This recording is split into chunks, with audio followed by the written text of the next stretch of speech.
কোনো প্রেগনেন্সি মা যদি পিছনে শুয়ে বসে থাকেন, সেক্ষেত্রে স্বাভাবিকভাবে আপনার কোমরে ব্যথা হওয়া, পায়ে ব্যথা হওয়া, আরও বিভিন্ন জায়গায় ব্যথা হওয়ার সমস্যা কিন্তু বেশি পরিমাণে দেখা দিতে পারে। এছাড়াও জায়গায় জায়গায় ফুলে যাওয়ার সমস্যা কিন্তু বেশি পরিমাণে হতে পারে। দেখুন, প্রেগনেন্সিতে এমনিতেই কোমরে ব্যথা, পায়ে ব্যথা এগুলো কিন্তু কমন সমস্যা। সেক্ষেত্রে আপনি যদি বেশি পরিমাণে শুয়ে বসে থাকেন, সেক্ষেত্রে আপনার ক্ষেত্রে কিন্তু এই সমস্যাটি আরও বেশি পরিমাণে দেখা দেবে। সেক্ষেত্রে কী করণীয়? এই সময় অবশ্যই পিছনে শুয়ে বসে থাকবেন না, পারলে কিছু এক্সারসাইজ করুন, অবশ্যই ডাক্তারবাবুর পরামর্শ অনুযায়ী, এবং অবশ্যই সকালে এবং বিকেলের দিকে 10 থেকে 15 মিনিট করে হাঁটাচলা করুন। সেক্ষেত্রে আপনার মন মেজাজ ভালো থাকবে এবং আপনার শরীরে বিভিন্ন জায়গায় ব্যথা যন্ত্রণা হওয়া কিন্তু অনেকটাই কমবে। সেক্ষেত্রে অবশ্যই এই বিষয়টি মনে রাখুন। তো প্রেগনেন্সিতে কি শুয়ে বসে থাকবো না? অবশ্যই থাকবেন। প্রেগনেন্সিতে শুয়ে বসে থাকতে বলা হয়ে থাকে, সেক্ষেত্রে সীমিত পরিমাণে। প্রেগনেন্সিতে কতটা পরিমাণে শুয়ে বসে থাকবেন?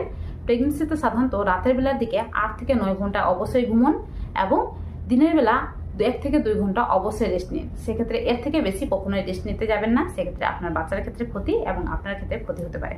এই সময় কি করবেন? এই সময় অবশ্যই বাড়িকার নর্মাল কিছু টুকিটাকি কাজগুলো করুন। সেক্ষেত্রে অবশ্যই বলবো, কোনো ভারী জিনিস তুলবেন না, বেশি ঝুঁকে কাজ করবেন না। এছাড়াও কিন্তু সিঁড়ি দিয়ে বেশি উঠানামা করবেন না। এছাড়াও কোনো ভারী কাপড় কাচাকুচি করবেন না। সেক্ষেত্রে আপনার বাচ্চার ক্ষেত্রে ক্ষতি হতে পারে, এমনকি আপনার ক্ষেত্রেও